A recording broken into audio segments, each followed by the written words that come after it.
Have you ever felt like your peace was shattered by someone's absence? Their silence cutting deeper than any words could, their indifference weighing on you like a heavy cloud. That's the subtle, often unnoticed power of attachment.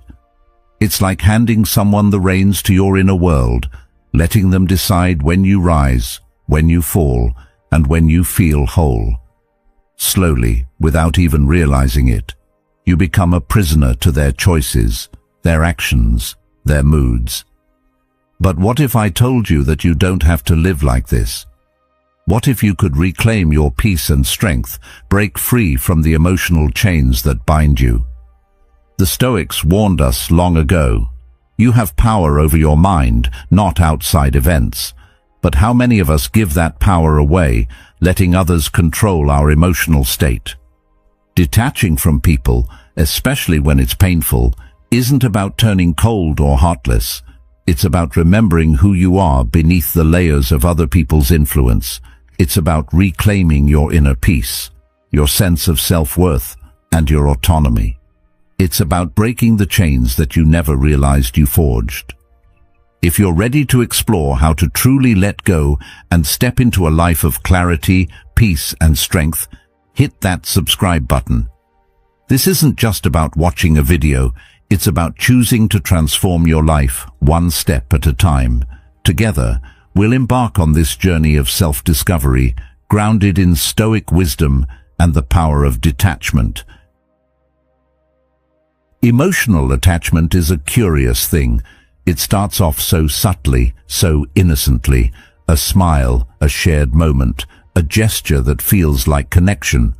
Over time, you give pieces of yourself away, often without realizing it. It seems harmless at first, but little by little you begin to lose track of where you end and the other person begins. You tell yourself that love requires sacrifice, that it's normal to give part of yourself away for the sake of someone else. But what happens when you give too much? When your happiness, your peace, your emotional well-being becomes tied to someone else's actions or absence. The more you give, the more you lose. You start to shape your world around their needs, their moods, their silence. What once felt like love slowly transforms into dependency. Their behavior dictates your emotional state. The silence from them feels like a weight. You begin to wonder, who am I without them? Their choices start to control when you rise, when you fall, and when you feel whole. It's easy to lose sight of yourself when you're so focused on another person. But here's the truth. Attachment, when it goes unchecked, becomes a quiet prison. When we tie our worth to someone else's behavior, we give away our power, and we allow them to control our happiness, our peace, and our emotional state. But here's where the Stoic wisdom can be a guide. Marcus Aurelius, in his Meditations, reminds us that we can only control what's inside of us. You have power over your mind, not outside events. Yet, how often do we forget this? How often do we let someone else's actions or presence determine our emotional state? Emotional attachment in its purest form is the emotional contract that we enter into when we allow someone else to dictate how we feel. Detaching, however, isn't about pushing people away or becoming emotionally numb. It's not about becoming cold or uncaring. Detachment is about reclaiming your inner peace. It's about regaining control over your emotional world. It's about remembering that your worth doesn't depend on anyone else's validation, on their behavior or their presence. Instead, it lies within you. The Stoics believed that true freedom comes from within. By letting go of attachments that drain you, you can find your own strength and clarity again. It's about stepping back from the hold someone else has on your emotional well-being and reasserting your control. Letting go doesn't mean abandoning love. It means that you no longer attach your happiness to someone else's actions or absence. It means that you no longer base your emotional state on their silence or presence. And surprisingly, it's not as painful as it sounds. When you detach, you're not losing the person. You're losing the emotional dependency that made you feel incomplete without them. The key to detaching is recognizing that your emotional freedom lies in your ability to stand on your own. It may seem difficult at first, but once you start, the layers of dependency that you've built up over time begin to peel away. As you detach, you realize that the control you thought they had over you was never theirs to hold. It was always yours. And when you take that back, the chains that bound you, those emotional patterns, start to fall away. What you thought was love may have been an illusion. What's left is your own sense of self, your own inner strength, and your ability to stand alone without feeling incomplete. As you begin to detach, you won't feel empty or heartless. On the contrary, you'll start to feel more whole than you ever have before. And when you release someone from having control over your emotions, you make space for a deeper connection with yourself. You start to rebuild your own worth, not through someone else's eyes, but through your own. Detachment isn't a rejection of others, it's a reclaiming of your own power and peace. So, why do we attach ourselves so deeply to others, even when it hurts us? Why do we allow someone else to have that much influence over our lives? The answer lies in understanding that attachment is rooted in fear. Fear of being alone, fear of not being good enough, fear of losing the connection we've worked so hard to build. But once you begin to detach, you'll see that the things you fear losing are not as vital as you once thought. You're not losing love, you're gaining freedom. And that freedom will allow you to love, not from a place of need, but from a place of abundance and self-respect. Detaching isn't about rejecting others. It's about rejecting the emotional chains that make you dependent on someone else. The power to reclaim your peace is within you. It always has been. The moment you realize this, you'll stop waiting for someone else to give you the peace you deserve. You'll start building it within yourself. When you look inward, when you detach from the external forces that dictate your worth, you find your true self, and that self is more than enough. Think about the last time you clung to someone who didn't value you. At first, it feels like you've lost something irreplaceable, something that held meaning, something that made you feel whole. The weight of that loss can feel unbearable. It's as if you've lost a part of yourself, and the emptiness they leave behind feels like a hole you'll never fill. But in reality, what you've lost isn't the person themselves. It's the fantasy you created around them. The illusion that they were the one who could make you feel complete. The dream you built about what they would become in your life. This fantasy is what keeps you locked in an emotional cycle, telling yourself that if you just hold on long enough, things will change. But here's the hard truth. When you let go of them, you're not just letting go of the person. You're letting go of the dream of who you hoped they would be. The moment you release that illusion, the weight begins to lift. It may feel like you're losing something at first, but what you're actually gaining is clarity. It's like wiping away a fog that's been clouding your judgment, and suddenly, everything comes into sharper focus. The fog of fantasy can make you believe that love is enough to make someone change or grow into the partner you've envisioned. But love, in its truest form, isn't about changing someone else to fit your needs. It's about accepting them for who they truly are, even if that means letting them go. Carl Jung once said, "I am not what happened to me. I am what I choose to become." The key to letting go is not in the person's absence, but in your ability to choose a path that no longer depends on them. The more you hold on to a person who doesn't value you, the more you betray yourself in the name of love. You start to make excuses for them, justify their behavior, and silence your inner voice that knows something isn't right. You become so attached to the idea of them that you begin to ignore the truth of who they are. You convince yourself that if you just love them enough, they'll come around, that they'll eventually see your worth. But love doesn't work that way. Real love isn't about being constantly reminded of your value by someone else. It's about recognizing your own worth, independent of how someone else treats you. When you realize this, the fog clears, and you see the situation for what it truly is.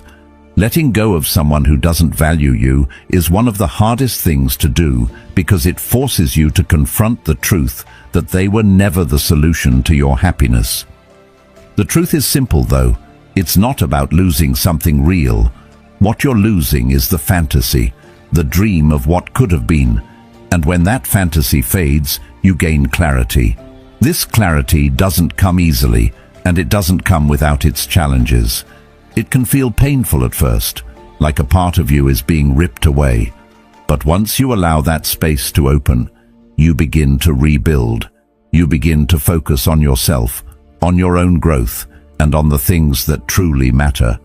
The act of letting go is not a betrayal of love. It is an act of self-love. You may feel a sense of grief, a sense of loss, but in reality, what you are doing is giving yourself the opportunity to grow. The person you thought you needed was never the key to your happiness. You were always the key to your happiness. The sooner you recognize this, the sooner you can step into the clarity that comes with letting go. And from that clarity, you can begin to see where you've been neglecting yourself, where you've been compromising your own values for someone else's. It's not easy to look at your past relationships and see how much of yourself you gave away. It's uncomfortable to realize that you may have sacrificed parts of your identity in the name of love, hoping that someone else would fill the gaps you thought existed. But once you see the truth behind those attachments, you can begin to shift your perspective. You're not losing love. You're gaining the ability to love yourself more fully. You're gaining the strength to walk away from relationships that no longer serve you and to create space for new, healthier connections. When you let go of someone who doesn't value you, you create the opportunity to connect with yourself again. You stop measuring your worth by their actions and start measuring it by your own standards. The journey of detachment is not a rejection of love. It's an acceptance of the fact that real love begins with self-love. The more you can stand in your own power, the more you attract people who value you for who you truly are, not for who they want you to be.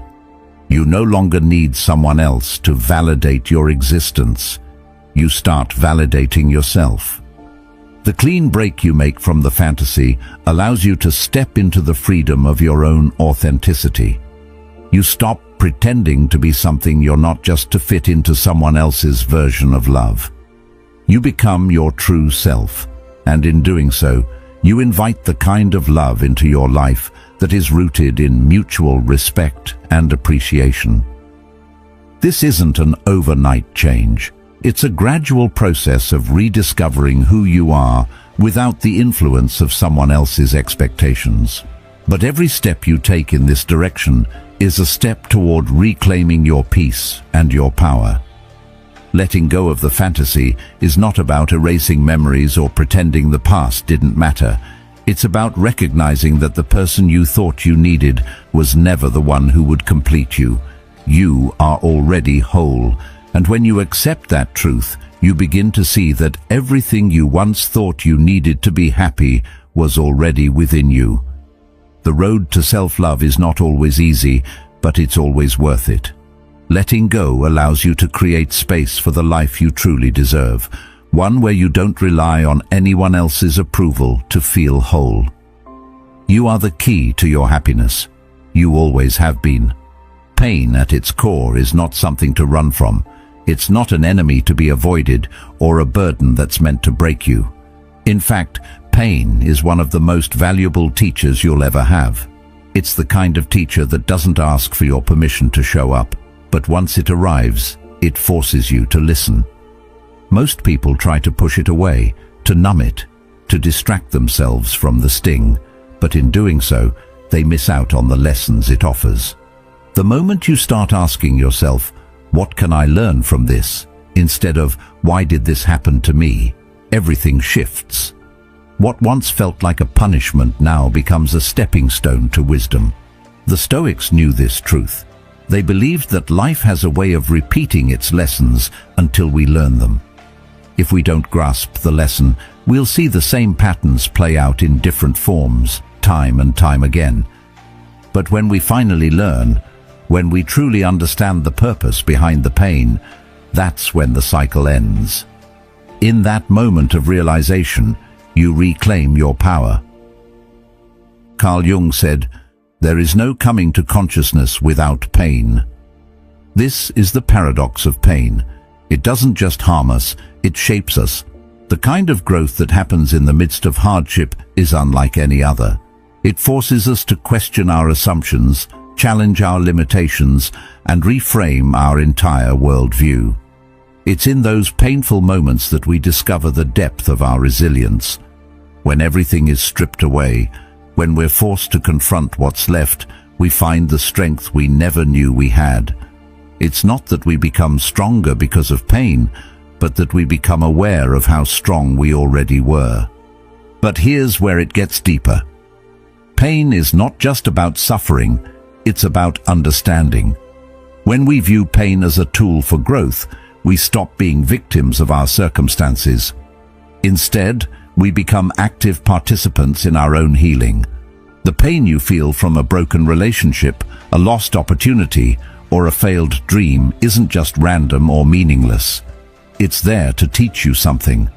Maybe it's teaching you how to set boundaries, how to stand up for yourself, how to say no when something isn't right for you. Or maybe it's teaching you how to value your own worth, to understand that your happiness isn't dependent on someone else's approval. When we start to see pain this way, it transforms from something we fear into something we embrace. Because the truth is, the more we resist it, the longer it stays. But when we lean into it, when we ask ourselves what it's here to teach us, it starts to lose its power over us. It no longer controls us. We control how we respond to it. The Stoics taught us that we cannot control what happens to us, but we can control how we respond. In every painful experience, there's a choice. You can either let it define you, let it weaken you, or you can use it to build yourself up, to strengthen your character, and to grow wiser. Think about the last time you experienced deep emotional pain. What did it teach you? Perhaps it was a lesson about trust, or the need for self-care, or the importance of authenticity. It might have revealed the areas in your life where you were compromising, where you were settling for less than you deserved. Pain isn't just a random event. It's a signal that something needs to change. And when you pay attention to that signal, you begin to understand the deeper layers of who you are and what you need. It's also important to understand that pain doesn't last forever. Yes, it feels overwhelming in the moment, but the moment will pass. The emotions you're feeling now may be intense, but they will not define you forever. The pain you're experiencing now will not last as long as the wisdom you can gain from it. With time, that pain transforms into something else, into understanding, into strength, into a clearer sense of self. You will look back on this moment not as a time when you were defeated, but as a time when you learned the most about yourself. There's a certain peace that comes from embracing pain as part of life. When you stop running from it, when you stop trying to avoid it or deny its existence, you begin to realize that it's just another part of the human experience. And that peace is what allows you to move forward.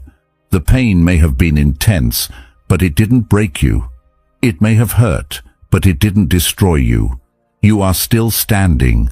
You are still here. And because of that, you're stronger than you were before. When you finally come to terms with the fact that pain is not here to punish you, but to teach you, everything changes. The Stoics taught that suffering can be our greatest teacher, but only if we are willing to learn. If you're willing to lean into the pain, to ask what it's trying to show you, you will find that it no longer has the power to control you. Instead, you'll find yourself on the other side, with a wisdom and strength that will carry you through any future challenges. Because the true power isn't in avoiding pain, it's in learning how to turn it into something that fuels your growth. When you do that, you no longer fear pain.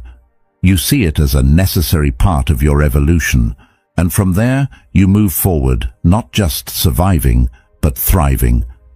Here's where the journey gets even more difficult. Sometimes the lesson isn't about the person who hurt you. It's about you. How many times have you clung to someone, even when deep down you knew they weren't good for you?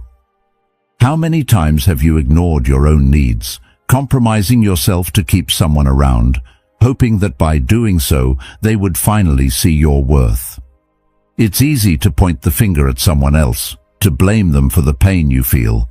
But what if the real lesson lies within you, in the way you allowed yourself to become tangled in someone else's actions, in the way you sacrificed your own peace to keep the illusion of connection alive?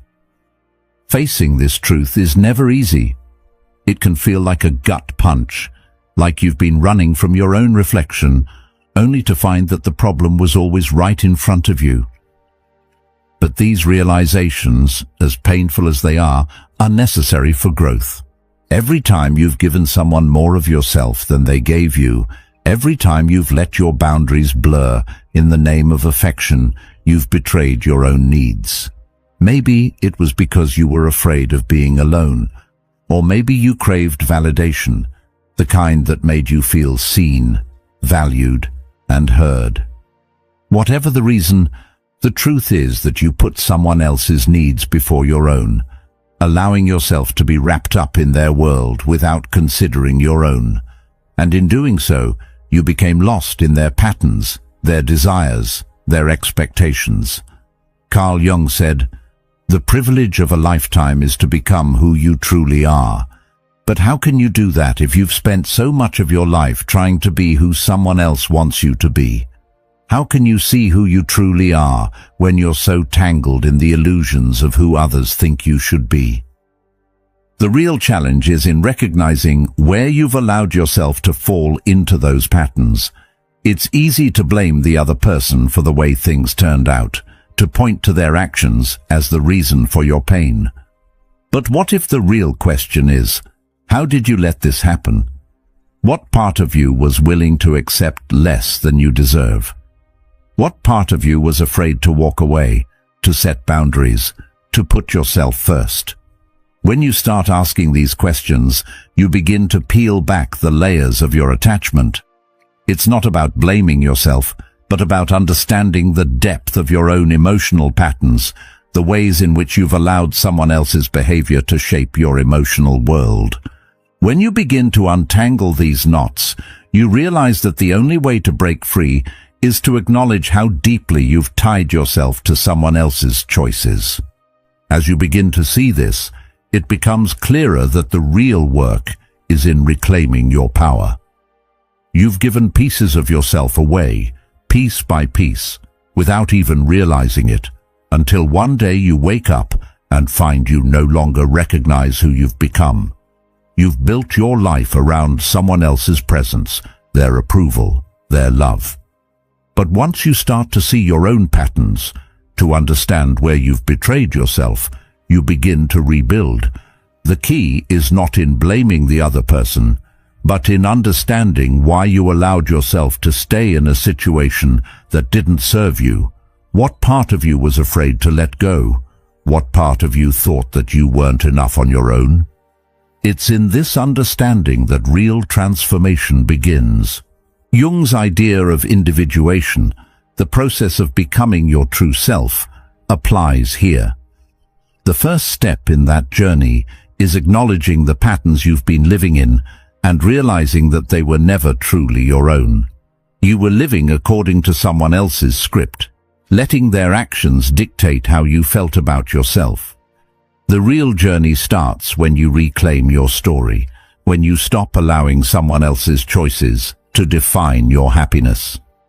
This isn't about pushing people away or shutting off your heart.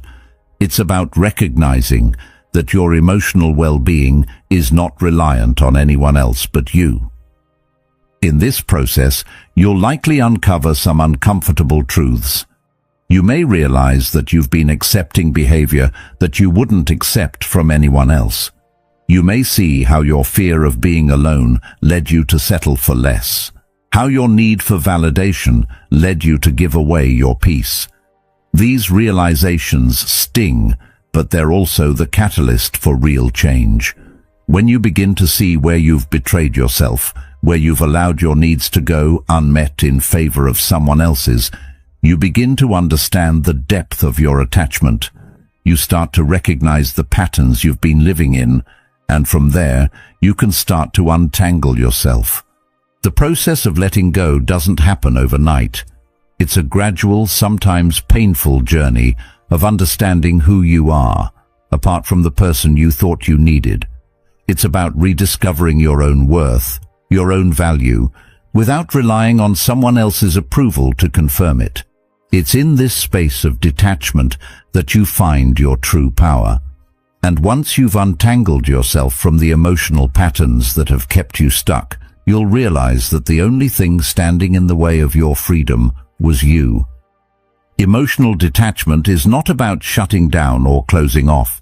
It's about reclaiming your peace and understanding that your worth isn't dependent on anyone's choices, but your own. It's about learning to stand firm in your own truth, even when it's uncomfortable. When you face your patterns, you stop repeating the same mistakes, you stop falling for the same illusions, and you start creating the life you deserve.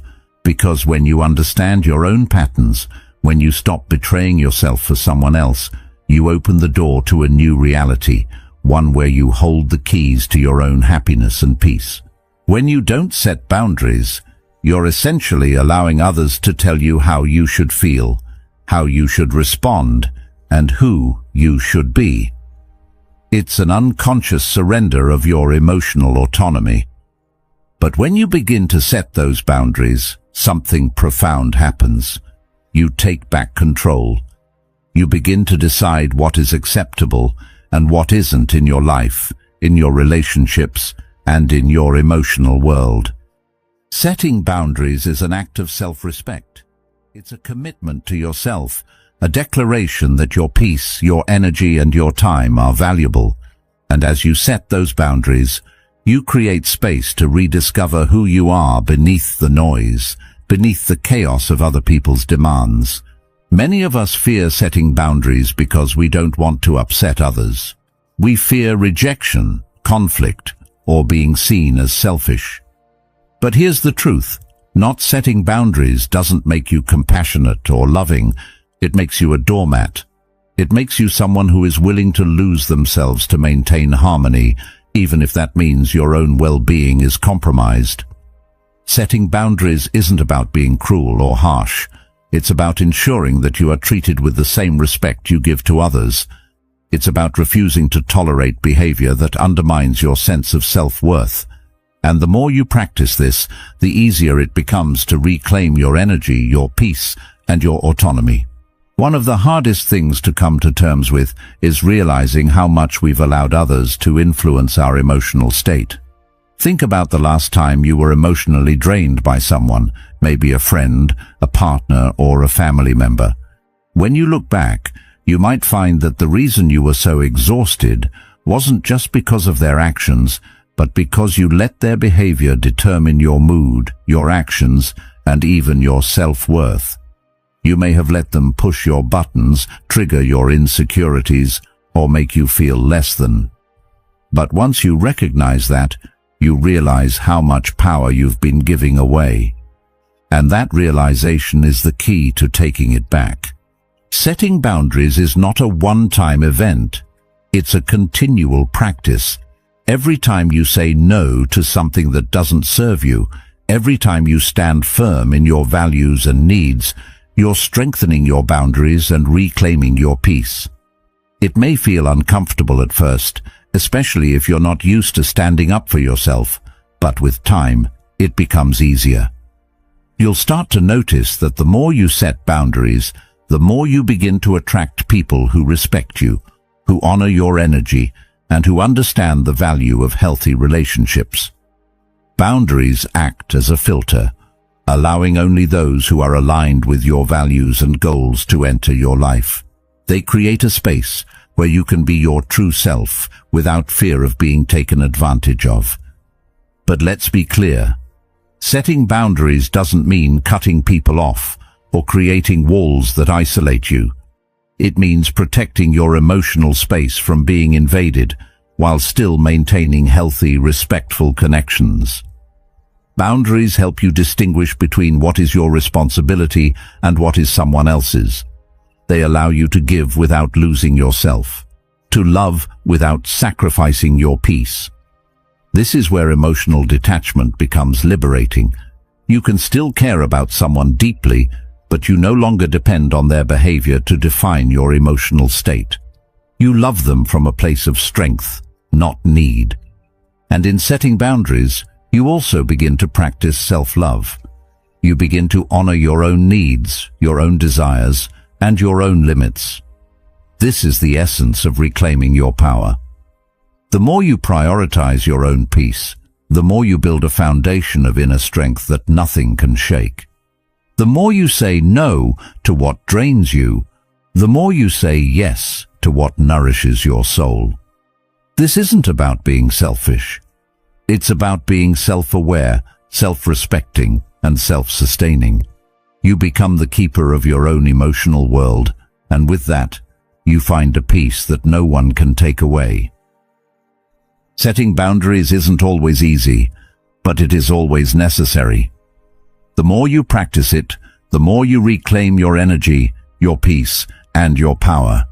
And in doing so, you not only protect yourself, but also create the space for deeper, more meaningful connections. So, start today. Start by identifying where you need to set boundaries in your life, and then take the first step toward reclaiming your peace. It's your life, and you have the power to protect it.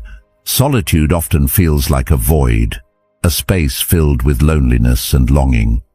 When you're alone, it can seem like there's nothing to fill the emptiness. You might even feel like something is missing, like you're incomplete without the company of others. But what if solitude wasn't meant to be a punishment? What if it was always meant to be your opportunity for reflection and strength? For many, being alone is terrifying. The silence feels deafening, the stillness overwhelming. But in reality, it's precisely in these moments of solitude that you have the chance to meet your true self, without the noise and distractions of the world. Solitude, when embraced, isn't weakness, it's power. Emotional detachment requires a similar practice, the willingness to face yourself without any external distractions. It's easy to avoid confronting the truth by filling your life with other people's opinions or seeking validation from the outside world. But when you begin to detach from those external forces, when you allow yourself the space to be with your own thoughts, you start to see things more clearly. Solitude gives you the opportunity to become aware of your own emotional patterns, your fears, and your attachments. When you're not constantly reacting to the needs and emotions of others, you can finally hear your own voice. You can hear your own needs, and you can begin to honor them. This isn't to say that solitude is easy. It's not. It's often uncomfortable. But that discomfort is a sign that you are doing the work of self-reflection, the work of self-empowerment. The longer you sit with yourself, the more you begin to realize that you don't need anyone else to complete you. You are enough, just as you are. And this realization is one of the most freeing experiences you'll ever have. When you embrace solitude, you stop relying on others to define who you are. You stop seeking approval, validation, or affirmation from external sources. You start to define yourself on your own terms. In solitude, you also begin to understand the difference between being alone and being lonely. The two are often confused, but they're not the same thing. Loneliness comes from a sense of lack, a belief that you are incomplete without others. But true solitude is about wholeness. It's about being comfortable in your own company, recognizing that you have everything you need within yourself. Seneca once said, "The greatest wealth is to live content with little." Solitude is where we find that wealth. It's where we discover that we don't need anything from the outside world to feel whole. We simply need to learn how to be at peace with who we are. This understanding of solitude doesn't just shift your relationship with yourself, it also changes the way you interact with the world. When you learn to sit with yourself without fear, when you embrace solitude as a space for growth, you become more present with others. You no longer seek to fill your emotional voids through relationships or external validation. Instead, you enter relationships from a place of wholeness, of self-sufficiency. This isn't about detaching from others or isolating yourself. It's about learning to be fully present without relying on others to define your worth. As you become more comfortable in your own solitude, you begin to notice that the noise of the world doesn't affect you as much. The constant chatter, the opinions, the distractions, all of it becomes less important. Your peace is no longer something that can be shaken by the actions of others. You develop an inner strength that comes from knowing you are whole, independent, and enough on your own. The external world may continue to be chaotic, but you find your center in the silence, and that center is where your true power lies. It's also important to note that embracing solitude doesn't mean rejecting connection or relationships. It's about understanding that your happiness, your peace, and your worth are not dependent on others. When you are comfortable with yourself, you can engage in relationships with authenticity without needing them to complete you or validate your worth. You can give love freely without fear because you no longer need anything in return to feel whole. This is the true power of detachment, learning to stand strong in your own identity while also being open to connection. Solitude, when embraced as a tool for self-growth, becomes your greatest ally. It's not something to fear or avoid. It's a space for discovery, healing, and strength. And as you continue to embrace this solitude, you'll find that you become more in tune with your own needs, your own desires, and your own truth. It's in these quiet moments that you begin to realize that everything you've been searching for outside of yourself has always been within you. The world will tell you that closure comes from someone else, a conversation, an apology, an explanation. They make it sound so simple, don't they? Just wait for that apology, hear that explanation, and everything will fall into place. But let me tell you something that might be hard to hear. True closure doesn't come from them. It comes from within you. It's the moment you decide that you no longer need them to complete you. You no longer need their validation, their approval, or their apology. You realize that the power to move forward, to heal, and to reclaim your peace has always been in your hands. We've all been there, waiting for the right words, the right moment, the right sign to finally let go. We cling to the idea that if they just say what we need to hear, if they just offer the apology we think we deserve, it will erase the hurt. But the truth is, nothing outside of you can heal what is inside of you. It's a tough pill to swallow because for so long we've been taught to look outward for validation. We've been told that we need others to give us the answers, to fix what's broken. But real power, real healing, comes when we stop waiting for someone else to give us the closure we seek and start giving it to ourselves. This is one of the hardest truths to accept. Closure is not something you find. It's something you create. It's not something that happens when the other person apologizes or when you get the answers you've been longing for. It's something you have to choose to make happen in your own time and in your own way. When you realize that you no longer need anything from the person who hurt you, you take back your power. When you let go of the idea that their actions or words will ever make you whole again, you free yourself. This is what true emotional freedom looks like. It's not in waiting for them to come to you. It's in realizing that your healing has always been in your hands. This shift in mindset is profound because it changes the way you view your emotional world. It stops being about what you're owed and starts being about what you're willing to give yourself. Carl Jung once said, "The most terrifying thing is to accept oneself completely." And here, in the process of finding closure, you are learning to accept yourself completely. You're learning that your peace isn't dependent on someone else's actions or approval. You are teaching yourself that your worth doesn't hinge on their words, on their behaviors, or on their timing. You can heal and move forward on your own terms without needing anything from them. And in that realization, you unlock a new kind of freedom. It's important to recognize that the past doesn't control you unless you let it. And for so long, we've been taught to believe that closure requires an outside event, something external to us, to make things right. But when you start to see closure as something you create within yourself, the chains of the past begin to loosen. You no longer need their apology, their approval, or even their understanding. You've already forgiven yourself. You've already found your peace.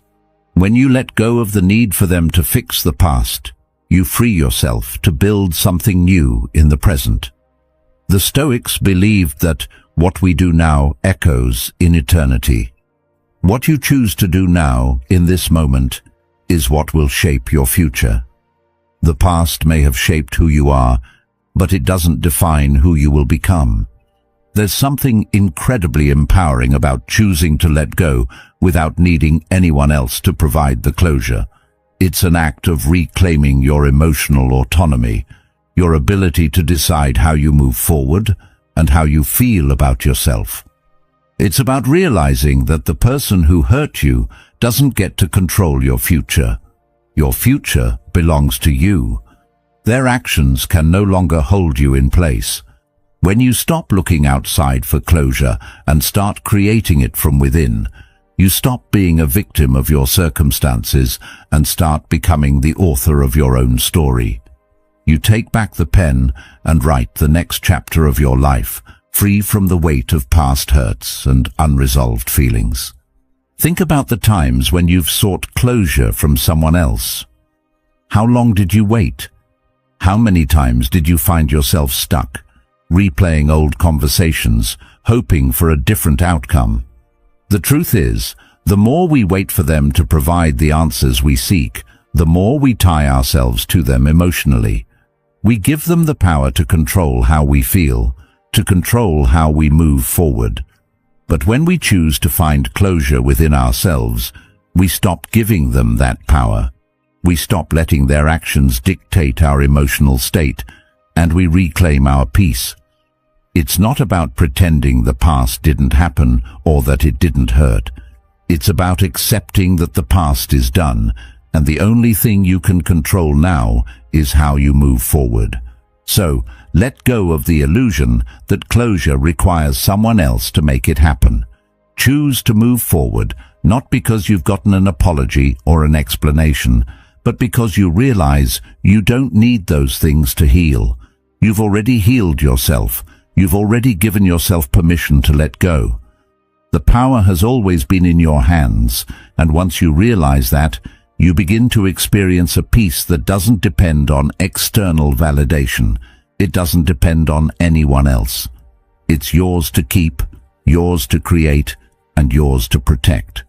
True closure comes when you stop waiting for someone else to make things right and start making things right for yourself. In that moment, you're not just moving on from the past, you're stepping into a future where you hold the keys to your own happiness, peace, and freedom. That's where the real power lies. Once you've let go, once you've reclaimed your peace, the real work begins, creating the life you want. It's not enough to simply detach from what no longer serves you. Detaching is just the first step. The true transformation happens when you start redirecting your energy towards something meaningful, something that nourishes you and helps you grow. For so long, You may have spent your time and energy on someone else's emotional needs, their demands, their wants. But when you finally break free, that same energy can be channeled into your own life, your own dreams, and your own growth. The love you once gave to someone who didn't appreciate it can now be turned inward towards yourself. It's in this shift that your life begins to take on a new purpose. Think about it for a moment. How many times have you given more than you had, trying to fill a void or make someone else happy, even at the expense of your own well-being? How many moments did you let slip by, hoping someone would value you the way you deserved, only to find yourself emotionally drained and unfulfilled? That was survival mode. You were just getting by, reacting to the emotional chaos of others, putting out fires that didn't belong to you. But now, with your peace reclaimed, you have the opportunity to step out of that cycle and into a life of intention. It's no longer about waiting for things to happen. It's about creating the life you truly desire. It's easy to fall into the trap of wondering why things didn't work out, of feeling like a victim of circumstances. But the moment you let go of that mentality is the moment you reclaim your power. You begin to understand that your past, no matter how painful, is simply the foundation upon which you can build a new life. Pain, betrayal, and loss are no longer chains that hold you back. They are the raw materials for the life you're about to create. You are no longer the person who waits for external validation or approval. You are the person who takes responsibility for your own happiness, your own growth, and your own future. This shift requires a commitment to yourself, an investment in your own growth. It's not enough to just let go of the past. You must actively choose what to do with your present and future. Perhaps it's time to pick up that passion you've put aside for so long, or to nurture the relationships that bring out the best in you. Maybe it's time to find a new sense of purpose, one that fulfills you from the inside, rather than depending on someone else's recognition or love. This is where true power lies, in taking the energy that once went into someone else and focusing it on what truly matters to you. As you begin this journey of rebuilding, you'll find that you are capable of so much more than you once thought. The strength that you've developed through your hardships, the wisdom you've gained from your experiences, becomes the foundation for your next chapter. This isn't about forgetting the past or pretending the hurt never happened. It's about acknowledging the pain, honoring the lessons it's brought, and using that understanding to fuel your future. You stop asking, "Why did this happen to me?" because you've realized that the question no longer serves you. The new question is, what will I build with this newfound strength? You begin to see that everything you've gone through, the heartache, the struggles, the moments of doubt, has equipped you with a unique set of tools. It has shaped you into someone who understands the value of their time, their energy, and their worth. You no longer waste your resources on people or situations that drain you. Instead, you invest them in things that nourish you, that help you grow, and that bring you closer to becoming the person you've always been capable of being. It's in this phase of rebuilding that you discover your true potential. The process of creating the life you want isn't easy, and it's not instant. It's a gradual evolution, a continuous process of growth. But with every step, you get closer to the version of yourself that you were always meant to be. You stop running from pain, and instead, you embrace it as part of the journey. You understand that growth doesn't happen in comfort. It happens in the discomfort of change, and you are ready for that change. When you invest in yourself, when you choose to thrive instead of survive, you send a powerful message to the world. You are not here to settle for less than you deserve. You are here to create a life of purpose, a life of fulfillment, a life of strength. And as you begin to see the fruits of your labor, you'll realize that the true reward of detachment isn't just the freedom from others. It's the freedom to build a life on your own terms, based on your own values, and guided by your own purpose. As you continue to rebuild, remember this: the past doesn't define you. It's what you choose to do with your present and future that shapes who you are. So start building. Invest in yourself. Grow into the person you've always known you could be. And as you do, you'll find that your life begins to reflect the strength and peace that you've cultivated within yourself. You're no longer just surviving, you're thriving. And that's where the real transformation happens. You've taken the first step towards rebuilding your life with intention. Remember, it's not about what you've lost, it's about what you're choosing to create. The power to transform your life is already within you. Now, it's time to put that power to work and start building the life you deserve. If this message resonated with you, take a moment to subscribe and stay part of this journey of growth and self-discovery. And don't forget to check out one of the suggested videos on the screen to continue your path toward peace and strength. Thank you for being a part of Stoic Journal. Keep growing, keep evolving, and remember, the best is yet to come.